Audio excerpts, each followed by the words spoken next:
ಬೆಂಗಳೂರಿನ ಸೋಲದೇವನಹಳ್ಳಿ ಎಜಿಬಿ ಲೇಔಟ್ನಿಂದ ನಾಪತ್ತೆಯಾಗಿದ್ದ 4 ಮಂಗಳೂರಿನ ಕೆಎಂಸಿ ಪರಿಸರದಲ್ಲಿ ಪತ್ತೆಯಾಗಿದ್ದಾರೆ.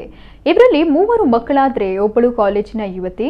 2 ದಿನದ ಹಿಂದೆ ನಾಪತ್ತೆಯಾಗಿದ್ದ ಅಮೃತ, ವರ್ಷಿಣಿ, ಭೂಮಿ, ಚಿಂತನ್, ರಾಯನ್ ಕೆಎಂಸಿ ಆಸ್ಪತ್ರೆ ಬಳಿ ಪತ್ತೆಯಾಗಿದ್ದು ಪಾಂಡೇಶ್ವರ ಠಾಣಾ ಪೊಲೀಸರು ವಶಕ್ಕೆ ಪಡೆದಿದ್ದಾರೆ.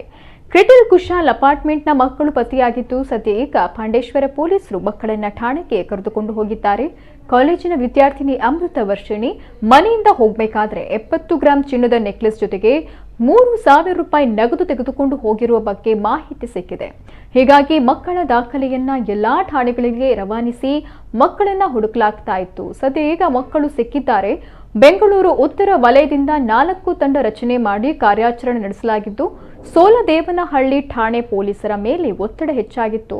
ಒಂದೆಡೆ ಮಕ್ಕಳ ಪೋಷಕರು ಪೊಲೀಸರ ಮೇಲೆ ಒತ್ತಡ ಹಾಕಿದರೆ ಮತ್ತೊಂದೆಡೆ ಮೇಲಾಧಿಕಾರಿಯಿಂದಲೂ ಒತ್ತಡ ಹಿನ್ನೆಲೆ ಪೊಲೀಸರಿಗೆ ನಾಪತ್ತೆ ಪ್ರಕರಣ ಸವಾಲಾಗಿ ಪರಿಣಮಿಸಿತ್ತು. ಈಗ ಈ ಪ್ರಕರಣ ಸುಖಾಂತ್ಯ ಕಂಡಿದೆ. ಪಾಂಡೇಶ್ವರ ಪೊಲೀಸರು ಬೆಂಗಳೂರು ಪೊಲೀಸರನ್ನ ಸಂಪರ್ಕಿಸಿ ಮಕ್ಕಳನ್ನ ಹಸ್ತಾಂತರ ಮಾಡುವ ಬಗ್ಗೆ ಮಾತುಕತೆ ನಡೆಸಿದ್ದಾರೆ. 3 ಮಕ್ಕಳನ್ನ ಮೈಸೂರಿನಲ್ಲಿ ಪತ್ತೆ ಹಚ್ಚಲಾಗಿದೆ.